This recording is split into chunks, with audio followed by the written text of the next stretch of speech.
jab, uppercut, leave you laid out on the floor. Try to duck and roll, hit and miss, now you counting stars. Should've practiced more, should've hit the mask, get out there more. Claim that you're the best. You gotta show me, son. Actions over words, baby boy. Is you real or what? Talking way too much, world come. Back sports, talking way too much, world come. Back sports, talking way too much, world come. Back sports.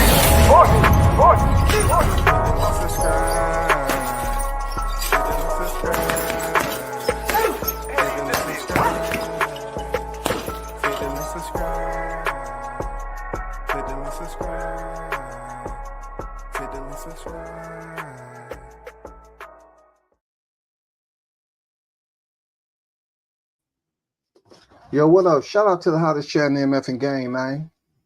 A-Side official. Known to go period. You already know WCS back in the building.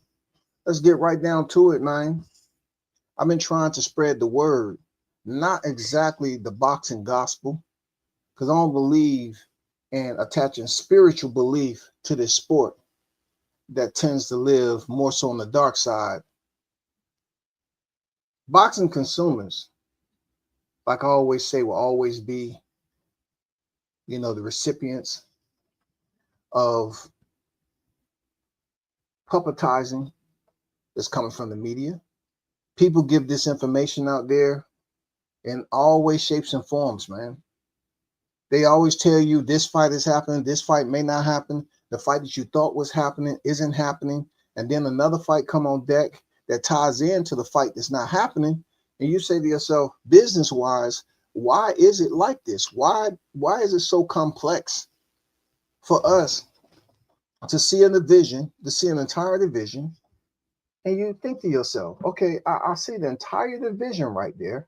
I see the names that are in their rightful place, but yet it's taking so long for them to touch gloves in the middle of the square. That's the wild part about what's going on right now with the new guard that's trying to take over the old positions and the fighting holes of the old guard. You know what I'm saying? We're waiting for some of these divisions. Absolutely. A couple of years ago, they were jumping. They had that type of aura to them, the energy. They had enough names in the divisions to keep the lights on. People was tuned in. Now we're waiting for the 135-pound division. We're waiting for the 140-pound division.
You know what I mean? But my mom, that's my heart. That's my right. When you were growing up, did your mom tell you she loved you? Did she hug? No, she ain't all that love and all that stuff. Nah, it was tough love. Well, you had a roof over your head, you had food, you had clothes. That's love. Yeah. So yeah, ain't no love. She been through. I asked her, I was like, man, what's up with why you don't ever tell me love? She just said, man, I don't like that word. She like, I've been through a lot and in my life, and you know what I mean, love hurts. Do you remember the first time she told you she's proud of you?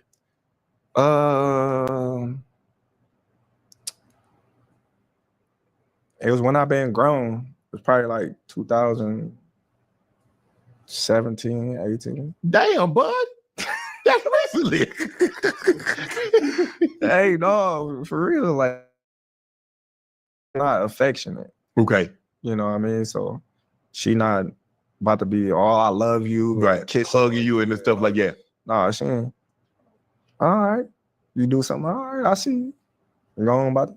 Did that motivate you? Of course. Because a lot of times we want that. We want the person, that validation from the person that we respect and love the most. We just want to hear one time, I'm proud of you. Damn, I love you. Yeah. You doing good. Is that what you sought from your mom? Of course.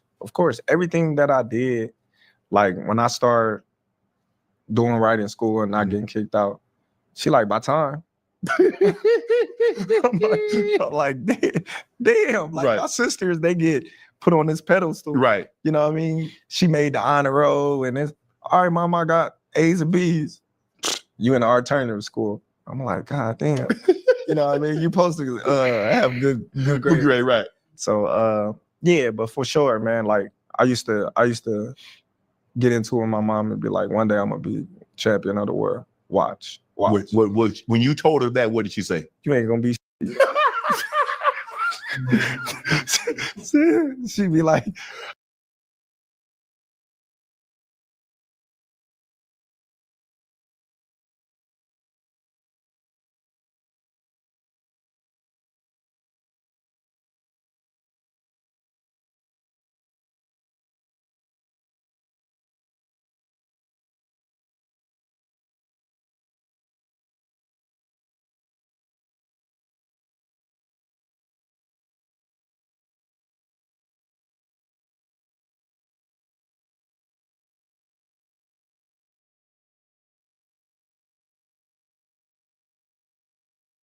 yeah, you're gonna be just like your daddy.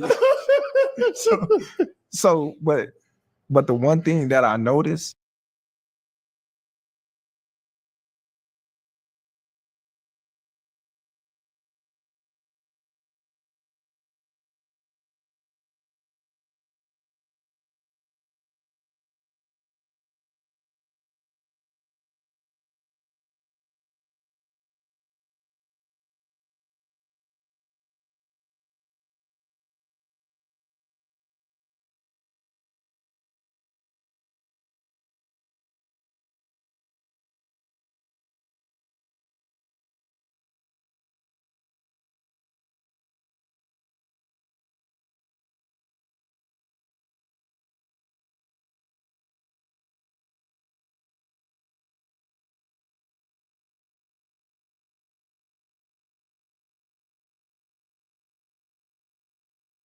like when I come home, you know, and I had that belt right on my shoulders, you know, she'll have that belt and she'll be telling everybody, look what my son won. Wow. Look what my son won. She never told you, but she told everybody else through her actions how proud she was of you. Yeah. But I wanted to. You wanted her to hear. Yeah, you got to tell me. Yeah. Don't floss my belt. You know what I mean? Come and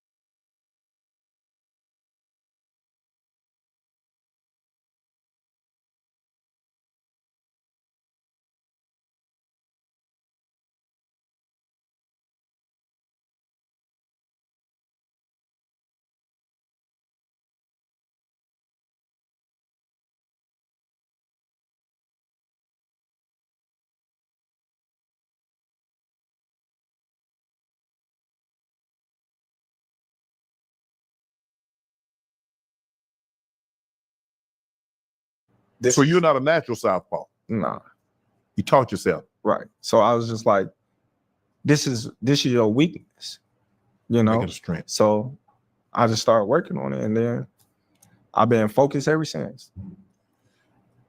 You had, I want to know, when did you realize, because sitting here talking to you, and we talked in the ring earlier, is that it seemed like you had a temper. Right. And one thing you can't have if you're a professional fighter is a temper, because you can't get outside of yourself.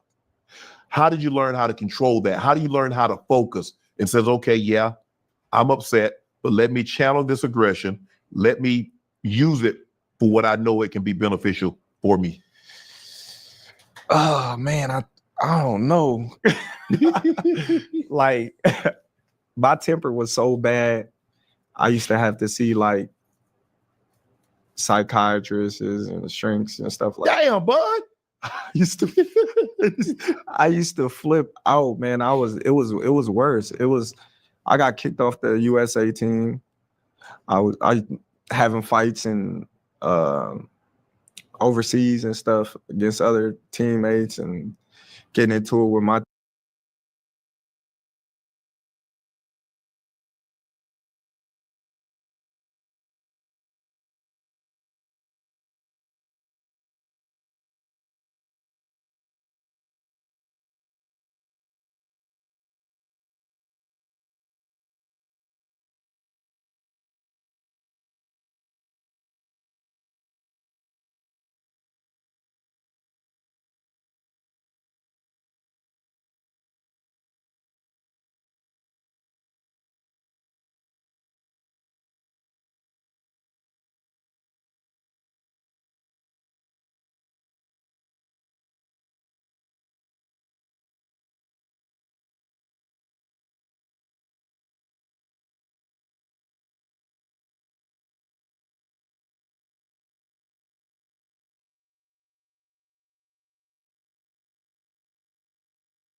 teammates and stuff like that. It was just, I don't know, I was just a no nonsense type of guy. Right. I just didn't care. Like, you know, I honestly think when I had my first son, you know, that changed my life. Mm-hmm. And I started looking at life different because, you know, You had something to live for. yeah, there you go. I had something to live for, and I stopped not caring. Right. I started caring a little bit because I looked at my dad and my situation like I got to be there for him because my dad wasn't there for me. Mm-hmm. So that's when I sat down and told myself, man, you got to control yourself. My uncle is a pastor. Mm. So he just put it in perspective of God got something bigger and better for you. Mm-hmm. You know, you got a bright future. So you got two ways you can go. Mm-hmm. You can go the right way or you can go the left way. Right. And he just gave me an option. I was just like, I was sitting there and I was just mad. I was just like, man, fuck. And then I was just like, man, all right. I started going to church a little more. Mm-hmm. And then I started fighting, but I wasn't fighting that much. Mm-hmm. So I was really getting down on myself because I'm like, man, I'm not getting no fights. Like, I got to go back in the streets. I got to hustle. I'm like, man, what I'm going to do? You know what I mean? I'm like, man, I told both of them, I said, man, I'm about to quit boxing. I like, man, boxing ain't paying me. Ain't put no bill, ain't put no food on, ain't doing nothing. Yeah, and it's like, God just started making things happen. I went to training camp with Tim Bradley. Wow. You know, and that's the start of everything. I sparred Tim Bradley, and he like, man, you ain't no sparring partner. I'm laughing, and he was like, man, he looking at me like, No, No, real talk. You can. you not a sport. You a world champion. Wow. It's like you a world.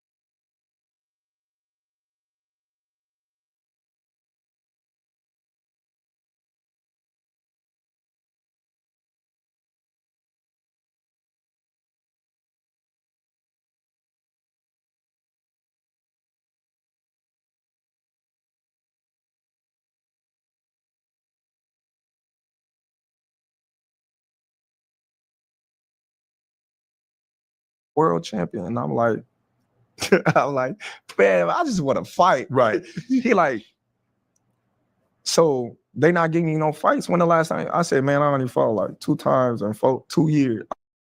I probably fought 4 times in 2 years. Wow. And they was 4-rounders. Mm. So I'm really not making no money. I'm fighting for pennies and stuff. And I can't be training boxing and, you know, not making no money. It got to make sense. Yeah. So it was just like, I told Bo, man, I'm about to quit. So they called Bo. He sent me down there, talked to Tim. Tim called our manager up and he like, what y'all gonna do with him? He was like, cause I'll buy him out of his contract right now. He was like, y'all don't know what y'all sitting on.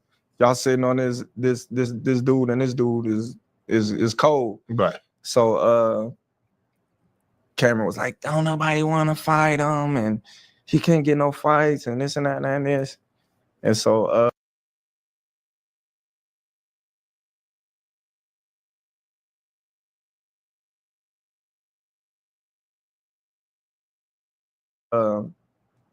I went down to California. I was supposed to fight on a Golden Boy show. They was gonna sign me.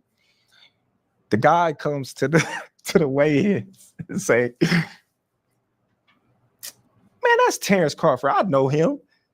I know him from the amateurs. He was ranked #1. I'm not fighting him. Damn.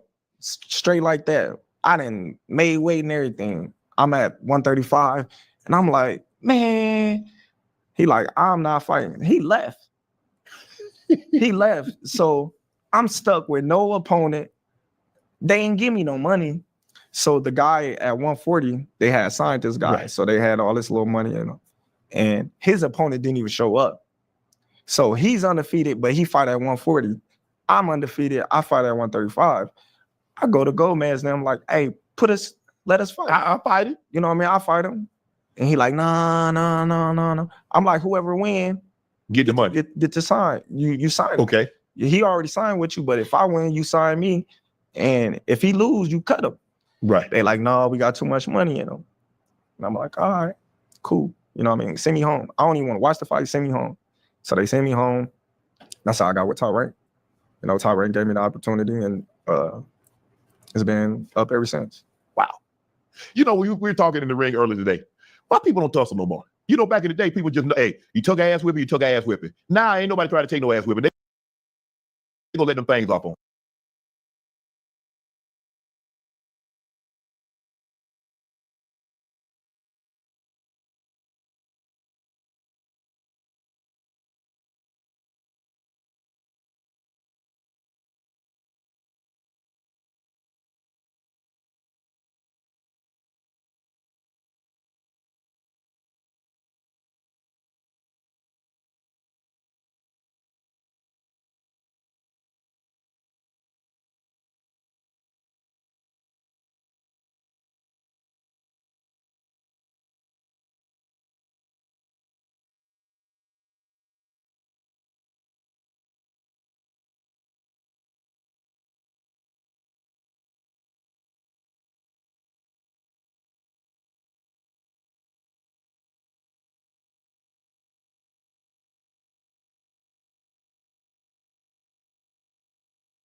Hey, let me know if y'all can hear me in the chat. You know how this audio be sometime. I should be good now.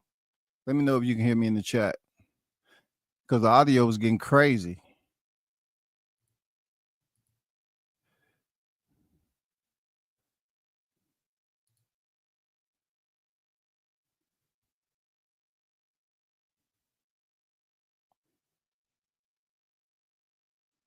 Hey, can y'all hear me in the chat?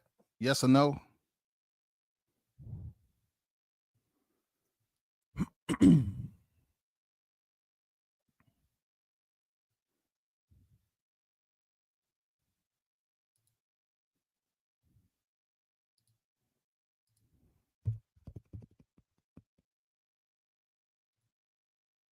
All right, cool. What I was trying to do before the audio, I was trying to give you little snippets of Crawford on Club Shay Shay with Shannon Sharp. But somehow everything started acting crazy or whatever. And the microphone wasn't being recognized. But on top of that, I do want to see if I can go into it again and pick up where I left off. Appreciate everyone for being patient. It happens like that sometime. But let me go back into it and see if I'm crispy.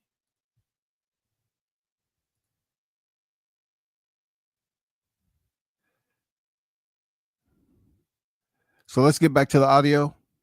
Already gave me the opportunity, and it's been up ever since. Wow. You know, we were talking in the ring earlier today. Why people don't tussle no more? You know, back in the day, people just know, hey, you took ass whipping, you took ass whipping. Now ain't nobody trying to take no ass whipping. They gonna let them things off on. You know why? Why? Social media. That's a good question. If y'all heard it, he pretty much said, Shannon Sharp said, why people don't tussle no more. And Terrence's response was spot on with social media, because social media allowed people to have a voice. Not just any voice, but to them, depending on who they are in real life, they get to be somebody they aren't online. Why do I say that? Because it takes more than a voice to basically give a person a full identity. Most of the time, people want to place eyes or visual on who you are behind the voice, especially if you're controversial. In some cases, people want to say, okay, so-and-so is a knowledgeable, intelligent person. Okay, I can learn something from him. People start to basically put you in categories on social media. And there's certain cats that get placed in categories without even showing their face. They're just behind a logo making all these threats and pissing people off and talking reckless about fighters because they're never going to go to a card. It happens all the time. So Crawford was spot on with that. With saying is social media that brings all these people out to the party, to have a voice. Let's get back to it. Really? Back in the days, if you wasn't there, you get somebody who lost. Yeah, a person could be like, man, I whooped him. He was bleeding. Lied his ass off. Man, he was bleeding, but he whooped you. You got one good hit. But now, social media then came to a point where it humiliates a person forever. Yeah. They always can bring up that, man, baby, look at this. Remember, you got you're mean forever. Mean, and can't nobody just take a L no more. Don't nobody want to take a L. Right. So they ain't even worried about even the thought of them fighting on the streets no more. Right. Like, man, I'm about to shoot you. You got kids that's like 11 years old carrying guns talking about, man, my ops. I'm like, bro, you supposed to be in school. Yeah. And that's a fact. What make it so bad, they gonna knock you off and they gonna go to this little juvenile detention center. They gonna get out and they gonna be like, hey, man, I caught a body when I was 11. And they scot-free. Because they not programmed, their brain is not developed enough to give them life, and they only doing what they see and they hear and what they told to do. Mm-hmm. So they following behind these young adults that's having these kids at a young age that So they let their kids just do whatever they want. Mhm. That my career wasn't Going the way you going away. Yeah, I never wanted to be like nobody else. Right. I wanted to be a world champion. Right. I wanted to go make money. You know, when I look at, the Olympics, you get a couple of 100,000, Mhm. if that. When you look at, I always envisioned, but I was wrong. If you on TV, you making all this money and all this, and It ain't true, huh? it wasn't true.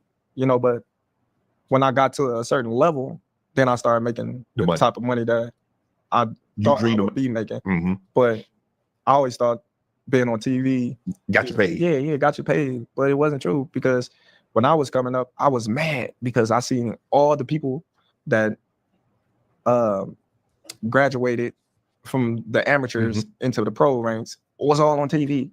Danny Garcia, Danny Jacobs, you know what I mean? All these fighters, getting they shine. Mhm. And I'm like, man, these people can't, even people that wasn't even close to on my level. I'm like, man, this dude, how you get on TV and this dude ain't even close? Look at this dude. Like, I would be so like frustrated that my career wasn't Going the way you going away. Yeah. And I always put in the work. It don't matter what anybody can tell you. I'll be in the streets with the homies and I'll be like, all right, y'all, I gotta go. I'm riding my bike to the gym. Wow. Or I'm getting a ride to the gym. I always made it to the gym, no matter what. It's dedication, ain't it?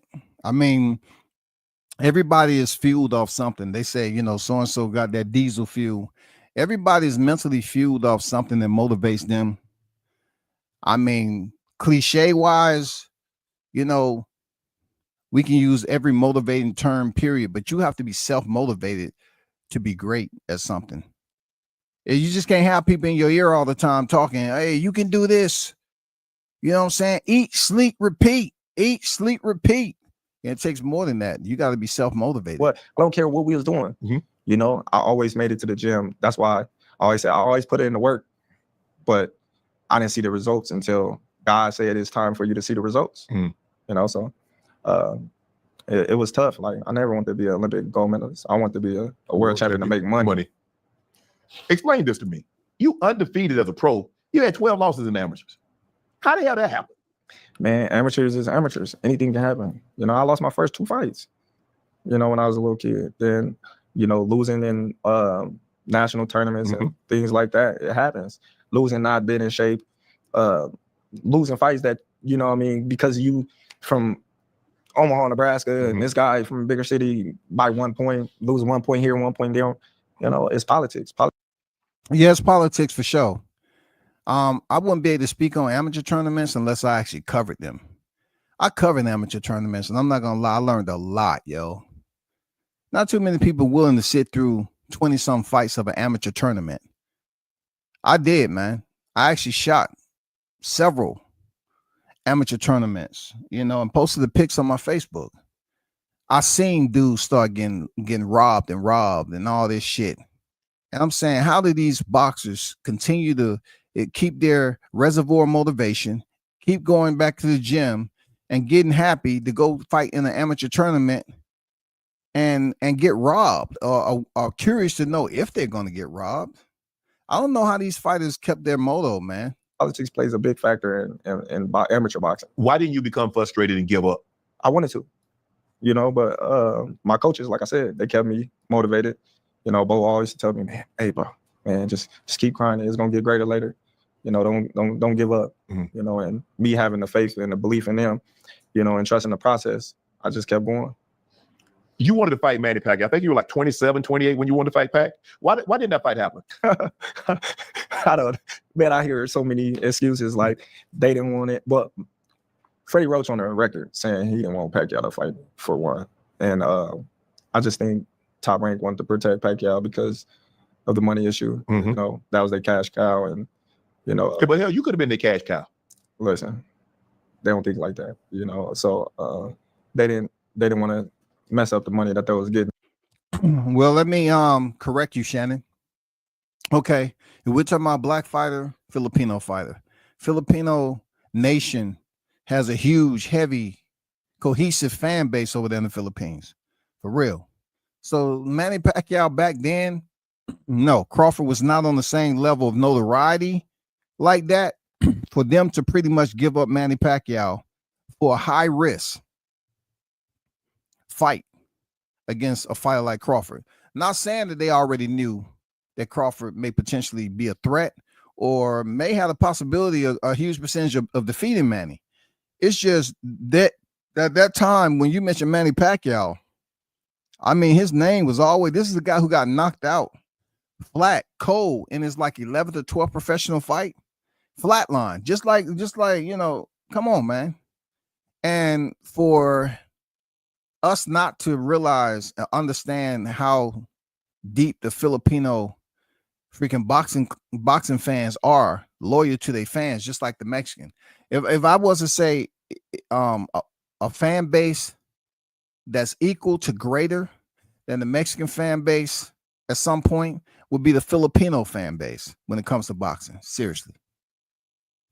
Right. Pacquiao at the time. So other reasons, I don't know. What weight were you guys gonna fight at? 140. 140. Yeah. 140. So I fought Derry Jean, and they said, that was the marketing tool. Crawford beat Derry Jean. He's gonna, potentially fight Manny Pacquiao. Derry Jean was one of Pacquiao's sparring partners. I stopped Derry Jean. That's like, I don't know if I want to fight him. So I had to move on. Do you believe you'd have been, had you fought Pacquiao, done what you thought you think or know you could have done? Do you think that would have sped up the process of Bud Crawford being in the position that he's in currently? Of course. Like I said before, I didn't have the Manny Pacquiao, Miguel Cotto, Sugar Shane Mosley, and those guys that was marquee names in the sport of boxing to pass the torch. Nobody passed the torch to Terrence Crawford. You took it. Right. When you look at my career, I paved my own way. I didn't piggyback off of any fighter. I fought my way up to the top.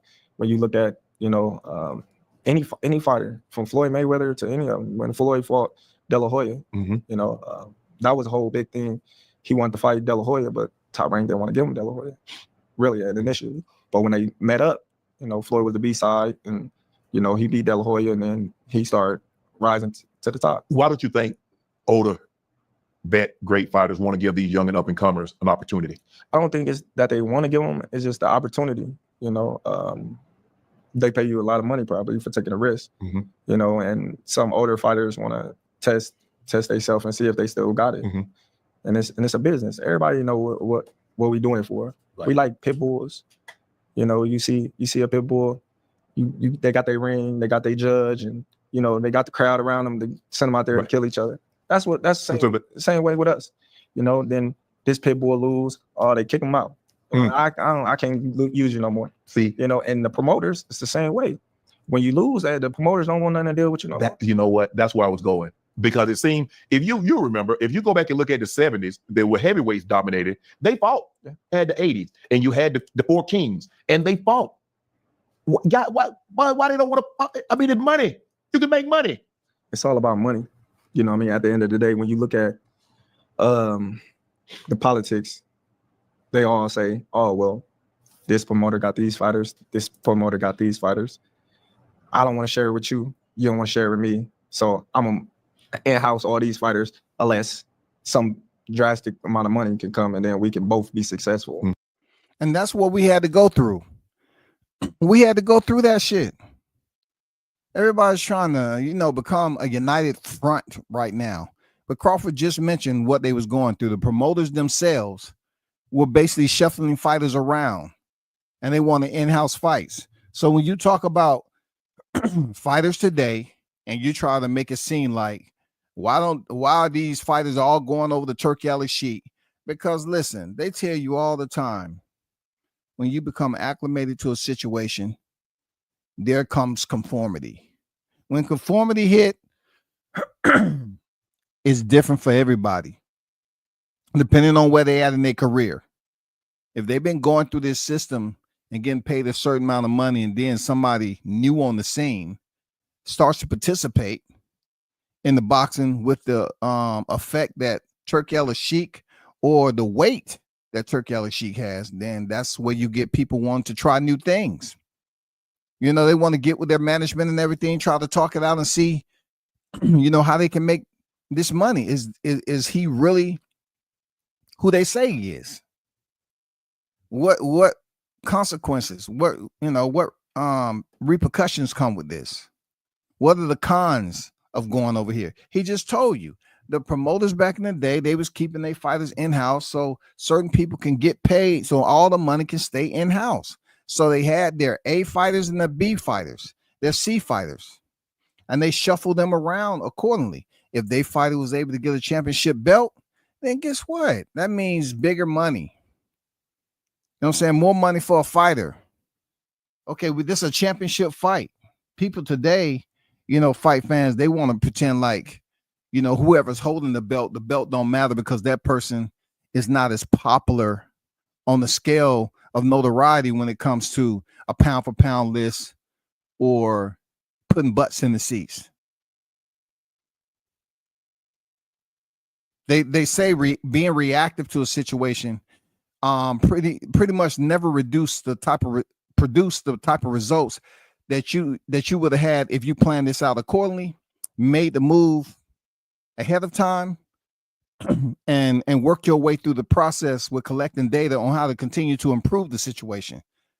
And the course of action was reactive to Turkey Al-Sheikh really showing his face, and that's what we're going through right now. But what Crawford said was absolutely right.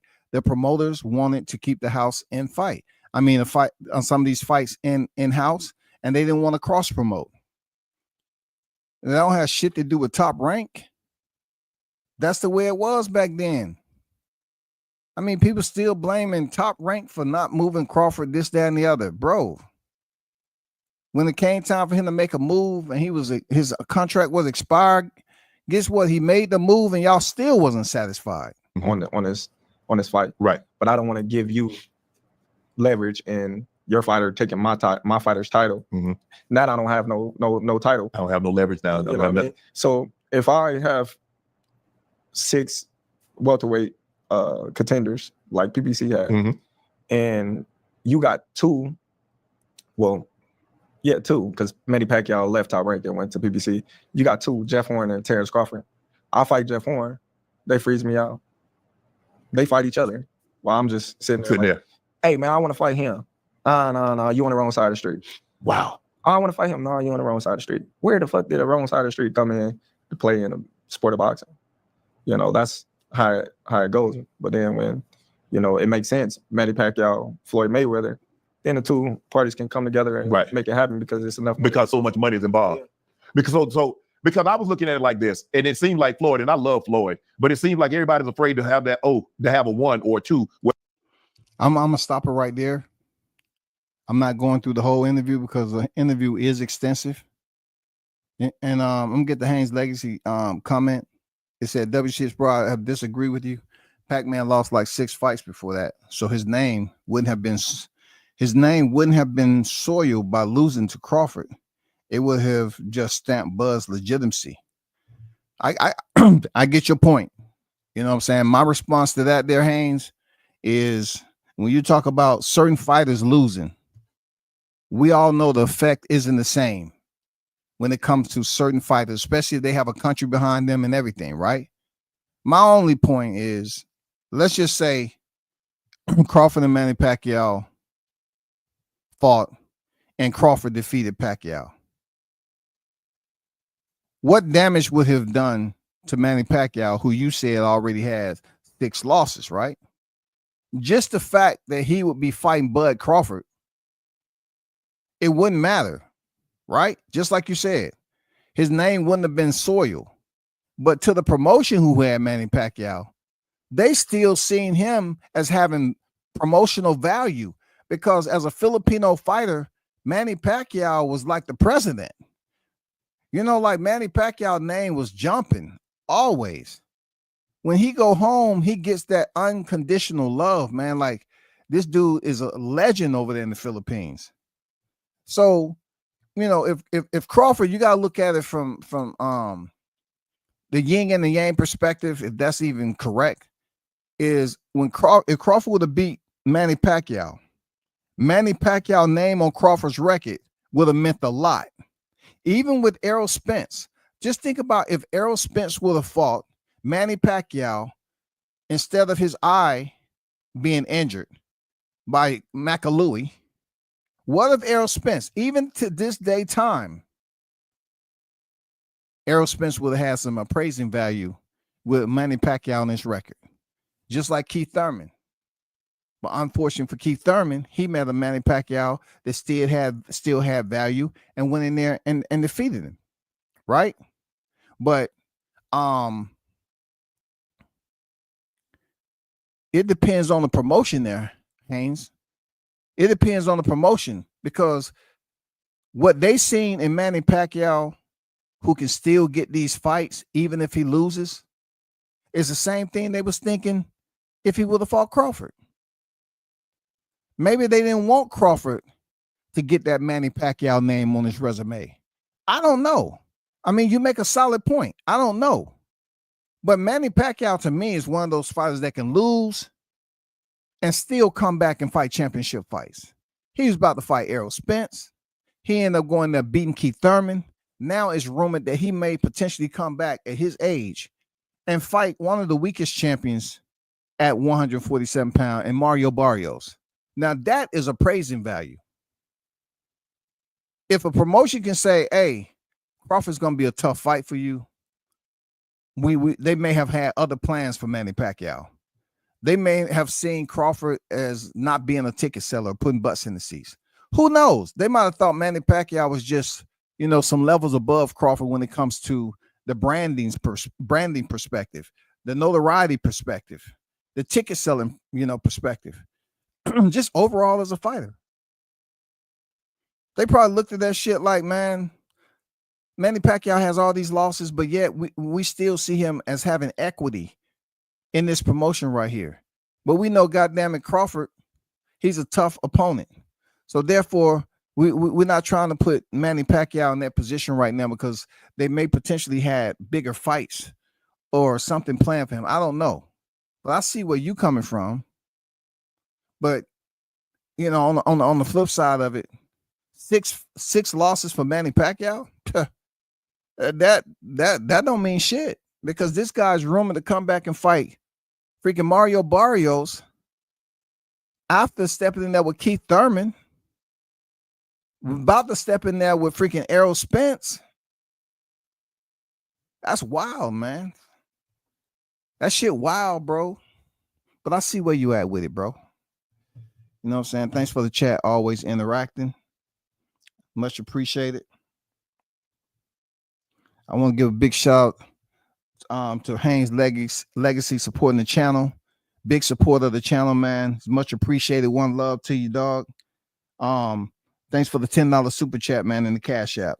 It's much appreciated, man.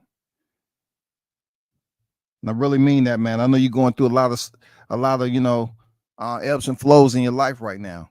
But thanks for supporting the channel, man. Not just showing up, but supporting it on the Cash App. Truly appreciate you, man. Thanks. Shout out to the OG Mr. Golden in the building. What's good? What's good? Keith was much more popular. Yeah, Keith Thurman, the unified champion, but I don't think he was ever as more popular as Manny Pacquiao. To this day, Manny Pacquiao is one of those mainstream fighters. Like, people over in the U.S. know him, Philippines, Japan. Manny Pacquiao is a big deal. Regardless of what Terrence Crawford said about Manny Pacquiao's career, people always look at him as an 8th division champion, and they will put it out there like, hey, we know what it is. This is how we support Manny Pacquiao. I don't care about what nobody else say. This is what we love about Manny Pacquiao. So at the end of the day, they're gonna say Manny Pacquiao can continue to lose, and then whenever he calls, for retirement and he hangs up and we don't no longer see him around, that's when we would stop giving him attention. That's when we would stop trying to get him fights, because they're gonna look, Manny Pacquiao, to be honest, man. Let me look something up right quick. Manny Pacquiao is sitting at 8 losses right now and been stopped 3 times. Now, could you imagine Bud Crawford being stopped 3 times on his resume? He's 46 years old right now. 5'5.5", 67-inch reach. He has over 72 fights, with 39 knockouts, hosting 62 victories. If Bud Crawford would have freaking had anywhere close to one stoppage, and that stoppage was Gamboa, people would still be up here trying to show their ass talking about, oh, he was stopped by Gamboa. That shit can be 12 years ago. Oh, you stopped by Gamboa. But nobody talk about Manny Pacquiao when he was stopped early in his career. Nobody talk about that. This man was stopped by let me see, Rustico Torrecampo, Rustico Torrecampo knocked Manny out in a 10-round fight in round 3. This is supposed to be a catch weight. Pacquiao was down and out in round 3, bro. And that was in his home city. Then he didn't lose again until he stepped in there with Sarung Fasai.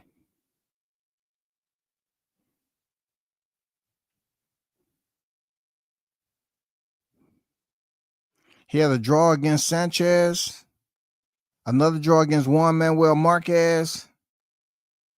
You know, you talking about having wins against Marco Antonio Barrera. You know the deal with Manny Pacquiao. He lost to Eric Morales. He lost to Timothy Bradley. You know, he got that back. Juan Manuel Marquez knocked out in round 6. You know, it comes down to Manny Pacquiao's resume as to why he can return and still get the fights that he get.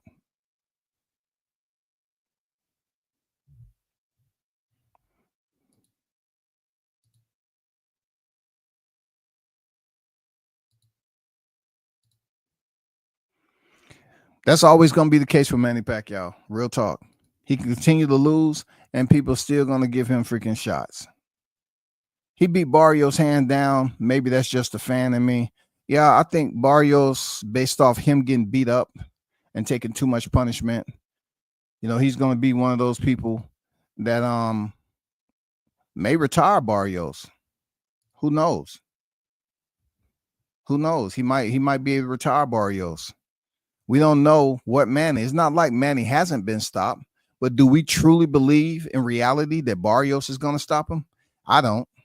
I don't know if he can land that shot like Juan Manuel Marquez. Well, Manny Pacquiao was flatlined. I don't see Barrios doing that. But anything can happen to the old guy. He's 46 years old, man. He might get caught. Man.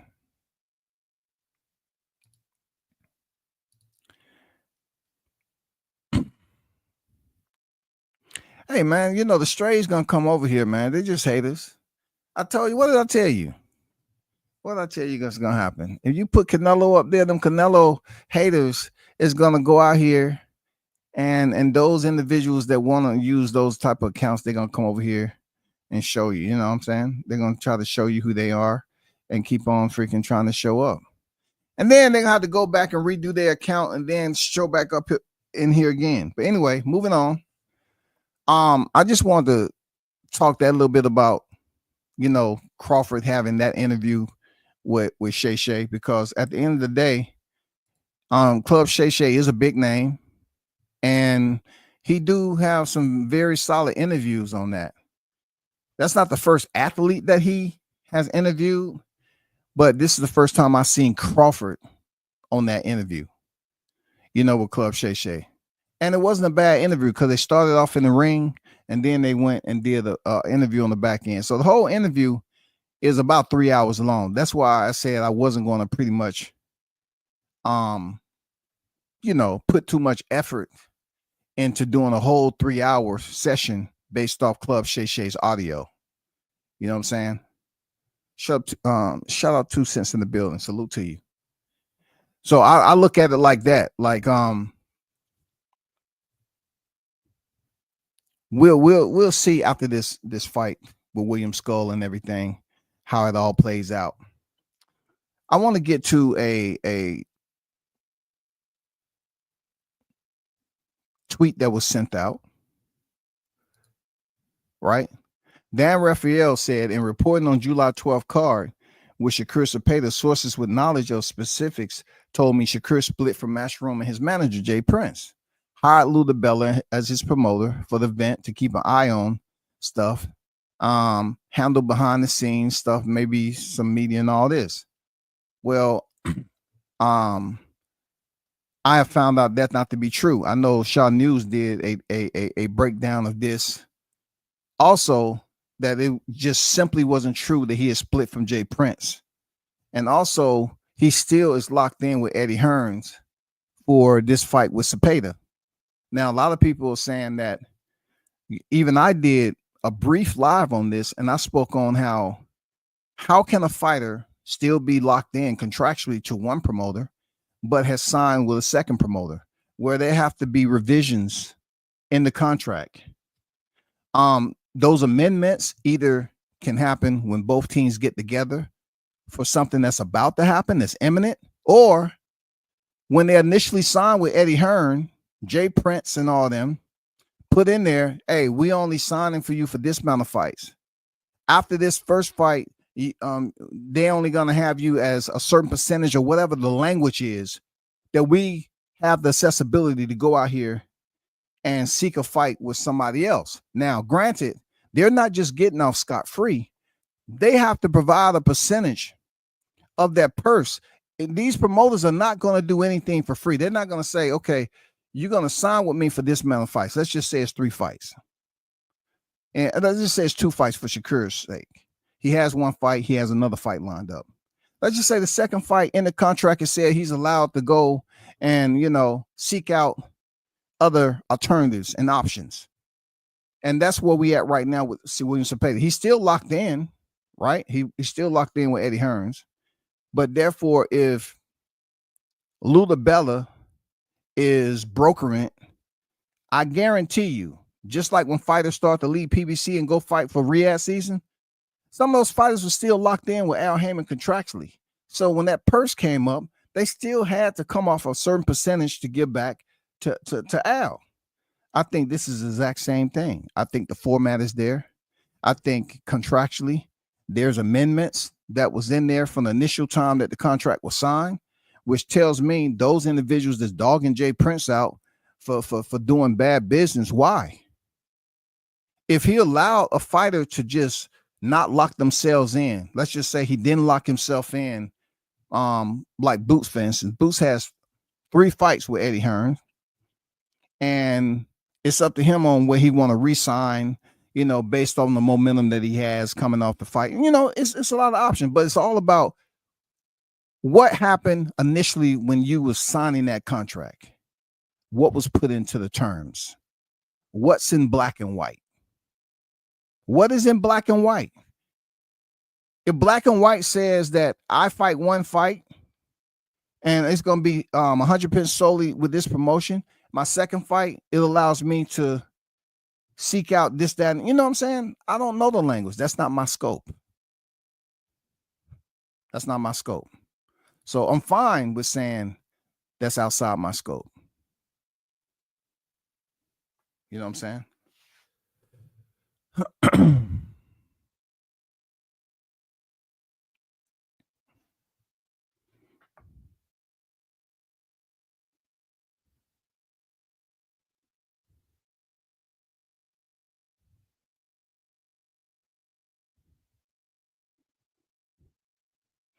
But the whole deal with Dan Rafael reporting false information, people have to understand that when they can come over your channel and listen to you talk about secondhand information. If I read it on social media, it's secondhand information.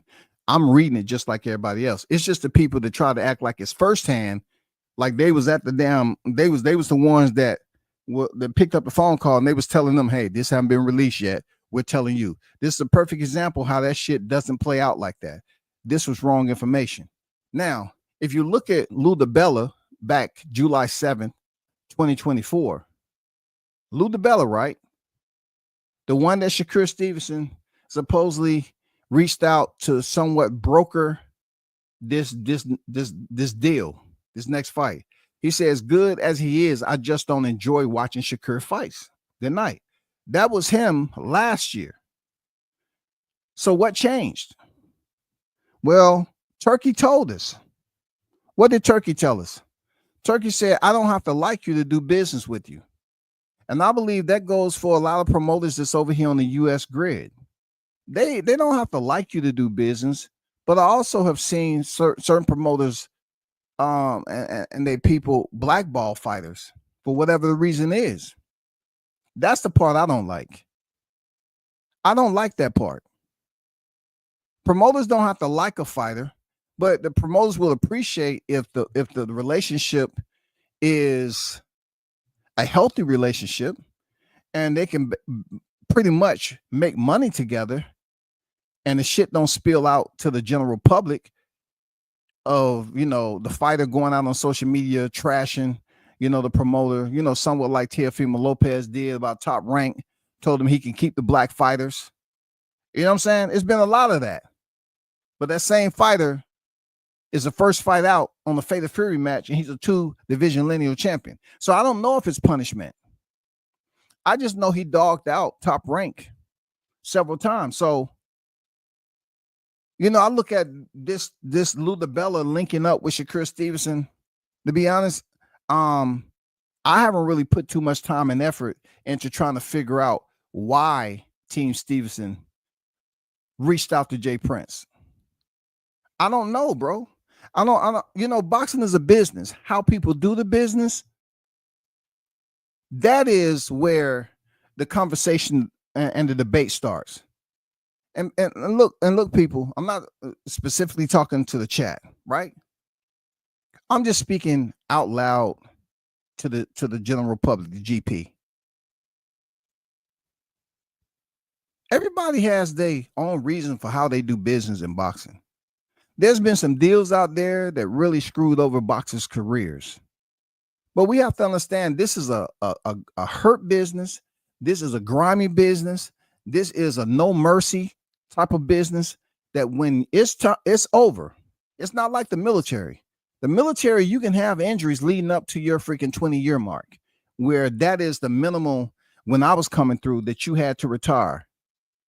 Did I have a certain type of aches and pains and injuries leading up? Yeah. Was I competing on a professional sport? No. I was in the military, so I can make it to retirement to get a pension. In boxing, it's all about a fighter that can say, they can give you the verbal commitment. I'm out the door. I'm gone. We see it all the time in mixed martial arts. They leave their gloves in the middle of the cage, right? They're retiring. Everybody's shedding tears. Oh, man, I'm going to miss so-and-so. Boxing. I'm going to retire. I've given this sport all I can. So they step away from the sport. Shit get lonely. They may not have made enough money to live off for the rest of their life. They may have made just enough money to survive with no investments. Then come back around, you see these cats returning to the ring. And you're saying, God damn. You have to understand, they don't have a pension. So when I'm talking about this in regards to Shakur Stevenson is that from what I hear, he's getting more money brokering this deal, even though it's a flat fee with freaking Lou DiBella. I kind of heard it's a one-fight deal. I'm not trying to be 100,000% correct. I don't care, bro. I don't care about being 1,000% correct. I'm just saying, from what I heard, he's getting paid more money brokering this deal with Lou DiBella, a promoter, going through Matchroom, than he did with that shit with Eddie Hearns or however. But just like 2 Cents had mentioned, I don't know. I can't agree or disagree. I can neither confirm or deny when it comes to other people's pockets, especially boxers. I don't like talking about their pockets. I don't like doing that. But is another person in his pockets? Of course. Is it beneficial to him when it comes all said and done to take home pay? When he pays taxes, pay his people? Will Shakur Stevenson have made more money than he would have after taxes, paying all his people, than if it would have been with Eddie Hearns or brokering this deal with Lou DiBella? That is something that I would like to know, but I don't know anyone with a pet fly that was absolutely on that wall being nosy and eavesdropping and recorded that data. But Lou Bella just last year said, I just don't enjoy watching Shakur fights. So look, hey, guess what? He doesn't have to enjoy watching Shakur fight, because one thing we know about when a fighter signs a contractual agreement with a promoter, what's going to happen? The promoter is going to get their money.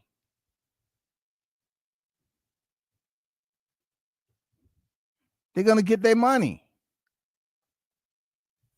And shout out to Shaw News on Deck, man. He broke this shit down perfectly the other day.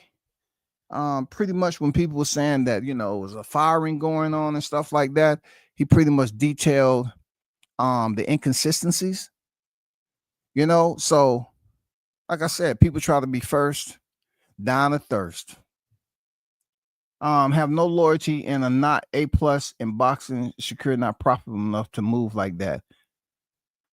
Well, I would say this, Jay, I would say his manager is not a tyro to this game. Jay Prince has basically a certain amount of fighters. Now, like I said before, I'm limited with my reach in knowing what's good and what's bad. But for me, I don't care about knowing what Shakur has made in past fights leading up to this point.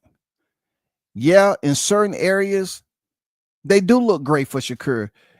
Still being locked in with Eddie Hearns. You got to pay Jay Prince. Now you got to pay the Bella. Oh, it seemed like there's a lot of palm reading that's going on once this shit freaking check clear. You know what I'm saying? It's going to be some deductions, some major deductions. But like I said before, I can't sit up here and know if Shakur was right or wrong for this. I just know supposedly he made more money. I don't play it. He was out of pocket. I don't fool. He wouldn't know why you're running from him. Why did that happen? What y'all talking about? Dan did that on purpose. He knew the YTC boxing circus was going to run with it. Yeah. And they did like always. Yeah. My sources. Yeah. Real talk. I'm on 3 days a week. Okay. Another online social media beef. Hey, one thing about social media beefs, man, they're not going anywhere anytime soon. It's always people that's, like I said, they feel invigorated to have a voice where they can create multiple accounts, and you just make them work for it. I love when people be coming back in here with multiple fake accounts, because look, the time it took them to freaking make the account and everything in return after I block them, it takes me a shorter period of time to click on their motherfucking name and ban them from the studio. I mean, dude, that's just my thought process.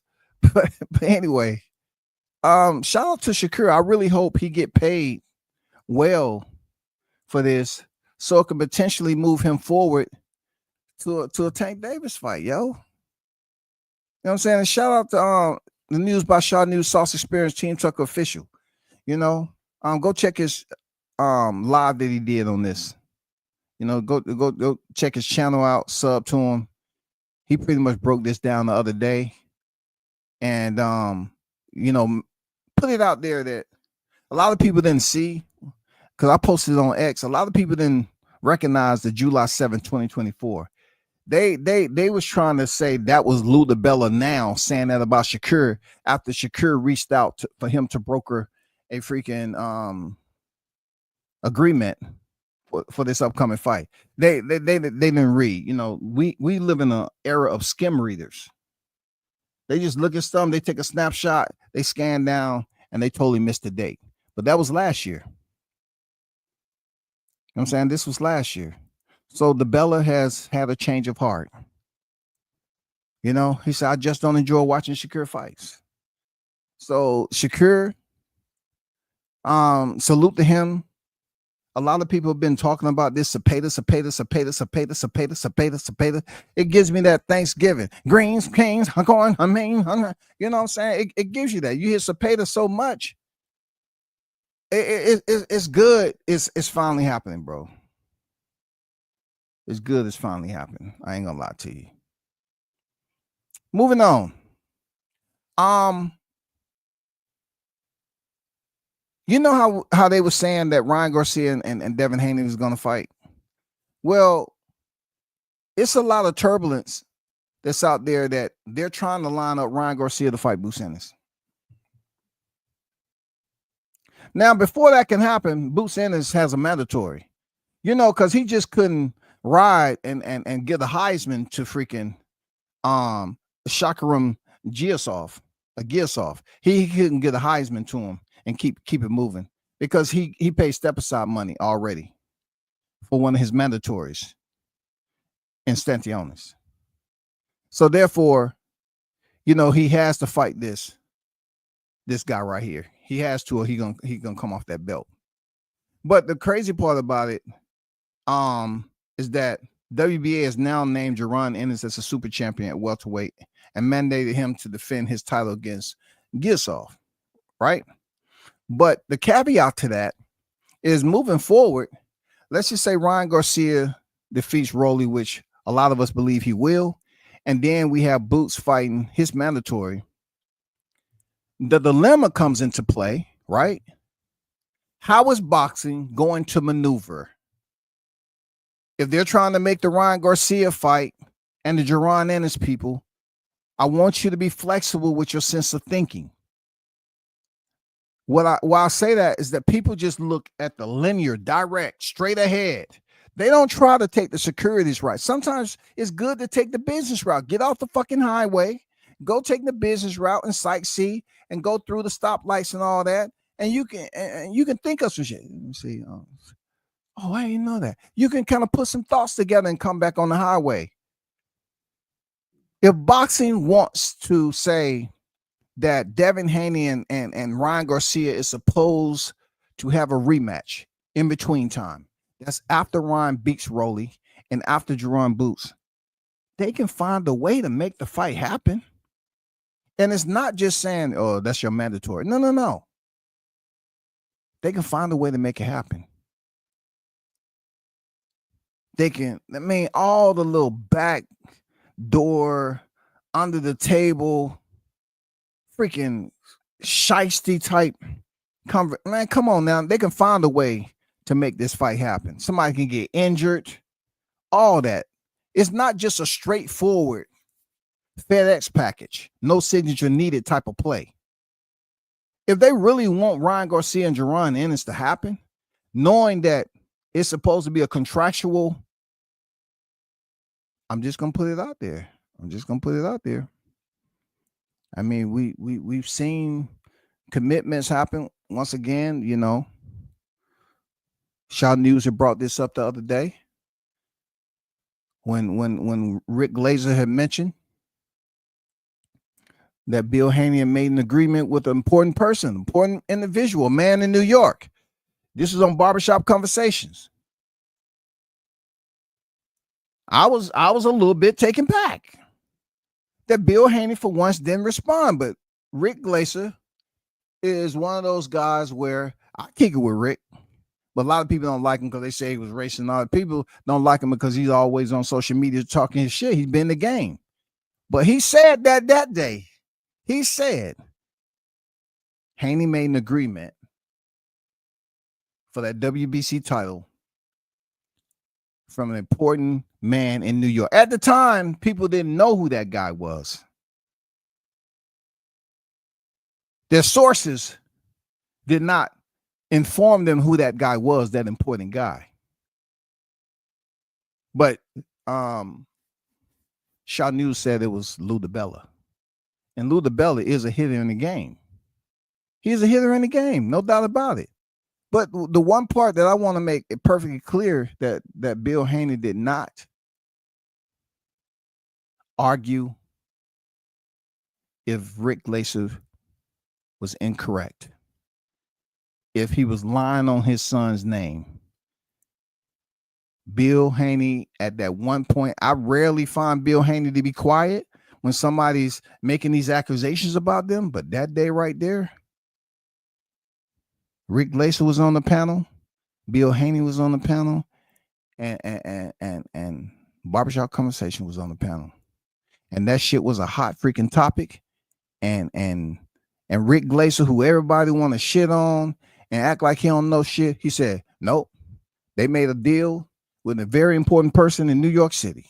And Bill Haney knows who that guy is. And people's like, look, still, when Rick said that shit, people was up there on his helmet. Oh, you don't know what you're talking about there. Instead of just looking at the mannerisms and the response, the temperature to Bill's response was silence. I'm just being honest, bro. I'm just being honest, man.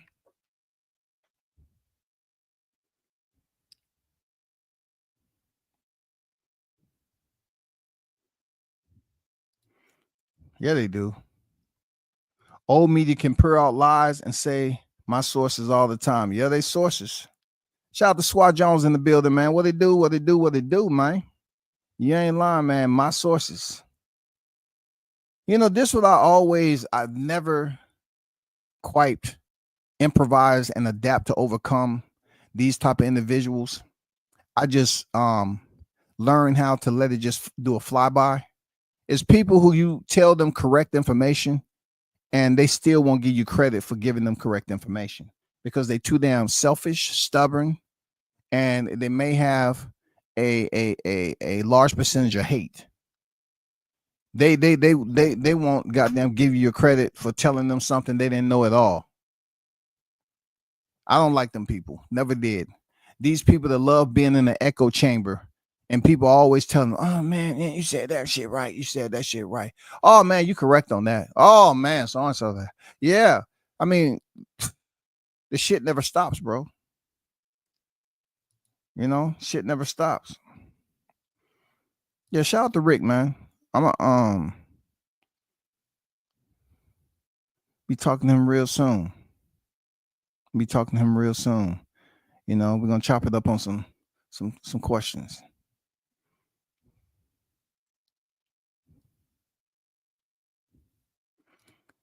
He said, W says, just like Tank say, you know how I get.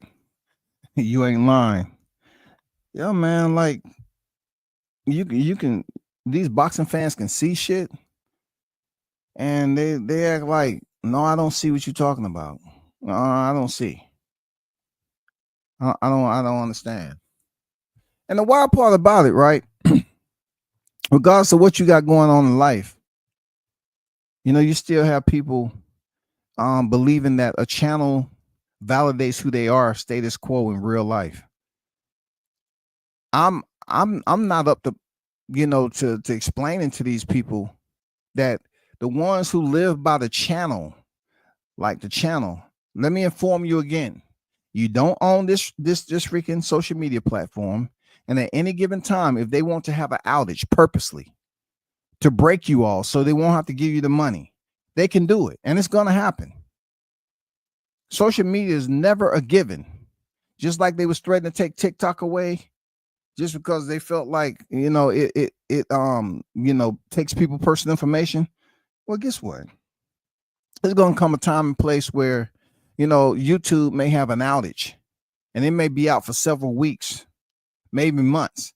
And these same people that's living, you know, dreadfully as a primary source of income to pay their bills, you're going to be highly disappointed. You're going to be in a shade of darkness, man, when it comes to your freaking mental state. I don't know why people come over here and talk about someone's chat. I don't care. I always tell them quality over quantity. The people who show up in my chat, I know. I see them on a regular. I don't need the other, you know, thousands of subscribers. I'm content with people being in the chat who knows what the heck they talking about. I check out these channels who have supposedly 300-400 tuned in, but you know, they get 3 or 4 super. I mean, cool, man. You know, the numbers ain't mathing. That's all I'm saying. The numbers ain't mathing. So, man, you kind of wasting your time coming on here talking about my channel because I don't come on. I don't go live every day. But I want to move on from that.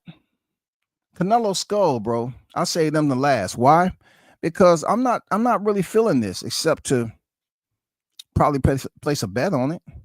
I'm just curious to know, based off Canelo's past several fights, his last several fights, will this fight with Scull motivate Canelo to go in there and get him up out that ring to finish it? I'm gonna say yes. I believe Canelo, without any type of compunction, will absolutely go in there and close out Scull in early fashion. I don't see him because he signed a 4-fight deal with Turki Al-Sheikh. Turki wants to see the dark side, the violence. All their freaking promos are dark and gory, bro. You remember the shit with the heavyweight card they had? It was a lot of killing, zombie type-esque shit going on there, bro. Terminator. The clouds was gray. It gave you every bit of Gotham. So I look at the Canelo signing that fight for all that money. Y'all, Scull is not making it to the freaking 12th round. So I'm helping you out. He's going to prove a point to only bolster him and Crawford's fight in September. He's going to make a statement by becoming 2-time undisputed in early fashion. This fight is not going the fucking distance. It's not. It has to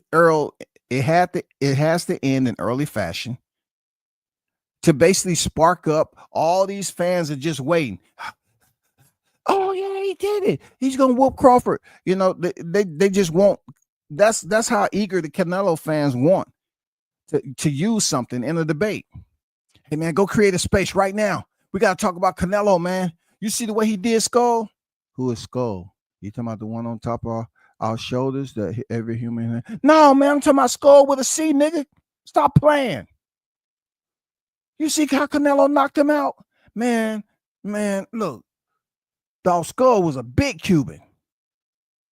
You know, man, come on, them Cuban fighters are tough, yo. They just gonna be trying to bolster the shit out of Scull. But he's not going the distance. There's a multi-fight deal that's been signed and inked. His shit is dry already.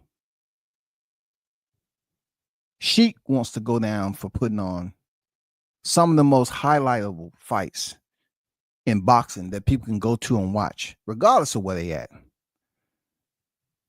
The potential fight with Canelo and Crawford is one of the biggest fights of boxing, period. I'm telling my chat, the hottest chat in the game, that this fight isn't going the distance. It's not. Scull is not going the distance with Canelo. This is not just any old fight.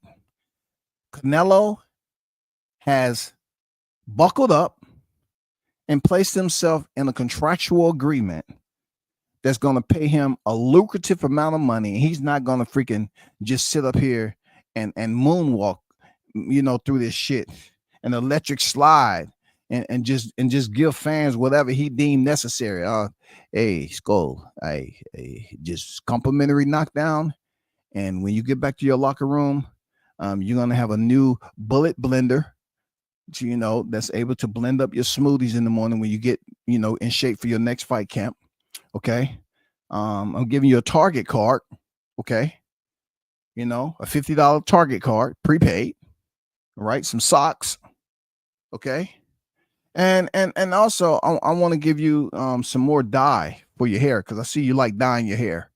So I gave you a care package with that dye in there, and some damn edible CBD freaking gummies, Delta 10.5.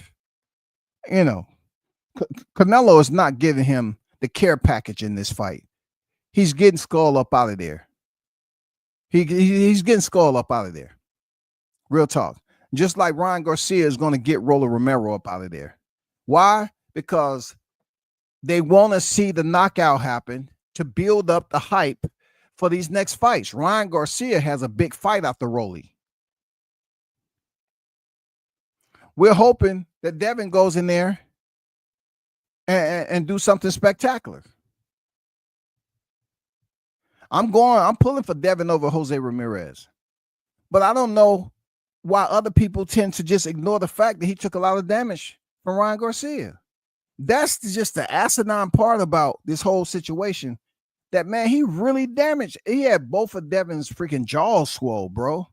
That's one body. One name, one body. So you try to tell me that we can talk all this other talk about fighters taking damage, but y'all are just looking at it because Ryan was on Austria and you think that was it? I mean, the man took a lot of damage. We don't know how he's going to be. We don't know, man. We do not know.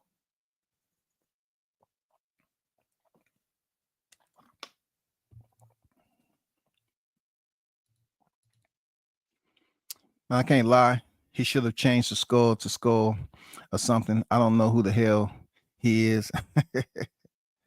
Man, this fight ain't going the distance, bro. Canelo has to do something, you know, to bring more fight fans over, because it's been a lull in the action with him going the distance with these guys. But Scull has that IBF title. What's next is potentially a September fight, a mega fight. So he has to have the crowd and spectators talking about how he knocked the fuck out of Scull. And that's going to happen. I'm not even excited for it, not at least. Okay, for sure.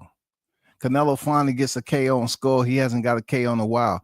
Yeah, hey, that's what I'm trying to say, Blue, and everybody else in the chat. This fight ain't going the distance, okay? It ain't going the distance. The C in Scull stands for concussion. CTE. Yeah. It ain't going the distance, fam. People are going to talk about Canelo like he knocked out one of the all-time greats. For real. They're going to say, oh, he knocked out Roberto Duran. Wasn't that Tommy Hearns in there? Oh, they kind of look alike. My fault. I mean, Scull looked like goddamn Paul Williams. I ain't gonna lie. That looked like Paul Williams if he was still today, man. That looked like Paul Williams. Ain't nobody gonna tell me any different in my sobriety. That don't look like Paul Williams. Just cut the hair down a little bit more, man. When Scull was on the treadmill, that nigga looked like Jamal Charlo. I swear to God. From the side angle, he looked just like Jamal Charlo, man. I think Canelo is going to get Scull up out of there. I would say between round 6 to 8. Yeah, 6 to 8. You know, carry him a little bit like check-in baggage. And then check out. I think I would even say 5 to 8. 5 to 8. You know, I don't really foresee this being any type of shocker or any type of moment where people are going to look back on and say, damn, I underestimated Scull, man. He put on a good fight. No, this fight ain't going the distance, bro. Canelo just signed a goddamn new deal with Turk Ellis. This ain't going the distance, man. Real talk, it ain't going the distance. No way. But I just wanted to put that out there. With, you know, I'm thinking, you know, people looking at this fight like, I don't know what to say, because his last several fights he went the distance. They saying Canelo is not knocking out dudes no more. But when you put Crawford in there, they always talking about he gonna knock him out. I just wonder, is the fight gonna stink up the place where they just gonna be moving around? You know, somewhat like Caleb Plant Canelo, where Caleb was moving, boxing off the back foot, and he was really chasing him, and then really start to, you know, touch him up when he got to the mid rounds and shit like that. I wonder, is it gonna, you know, really not live up to the expectations, or is Scull gonna go up there and try to reinvent himself? You know, let the fans know there's a reason why that C isn't a K. You know, the C might, for Scull, the C might stand for champion. I don't know. He's the first man, human being I ever met that had a name Scull and it was spelled with a C.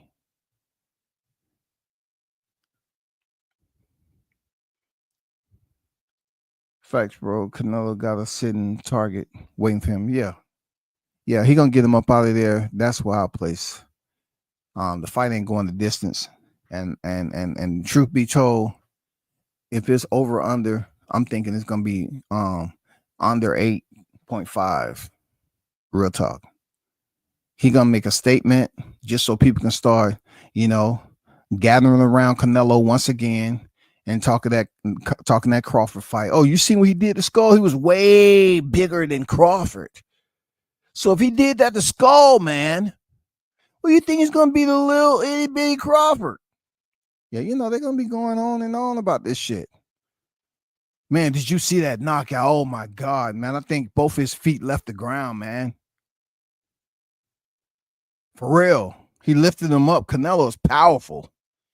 Crawford pissed him off. He looked better than I ever seen him. He's gonna stun on Scull, bro.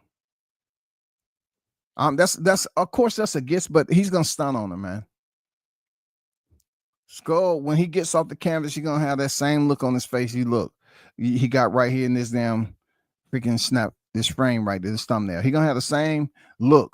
Like, what is the fight started yet? You make me play the food. Where we eating at right now? And make sure we hurry up, man, so we got to be there for the fight. Hey, you are in the fight. The fight is over, son. You got KO'd. But I never started the fight. I didn't touch his gloves. I don't remember anything. I don't even remember the ring walk. Who put me in the ring, man? Stop all this. They're going to be crazy, man. But, hey, y'all already know what it is, man. I can't leave up out of here without reminding people what it's really about. Shout out to the hottest chat in the MF and game, man. Continue to support. I appreciate you. Shout out to Haynes Legacy for the donation, man. God bless you, bro. Y'all continue to give prayers to Haynes. He in the hospital having multiple surgeries, man. What's the brother name but speedy recovery. A healthy, prosperous recovery, if anything. You know what I'm saying? But shout out to everybody else that support the channel. Appreciate you, Blue, for the phone call, big dog. You know what I'm saying? I had goddamn technical issues early to edit this shit. That's why I'm not going over 2 hours. But appreciate y'all, man. Hold it down till next time. I'm out. Peace.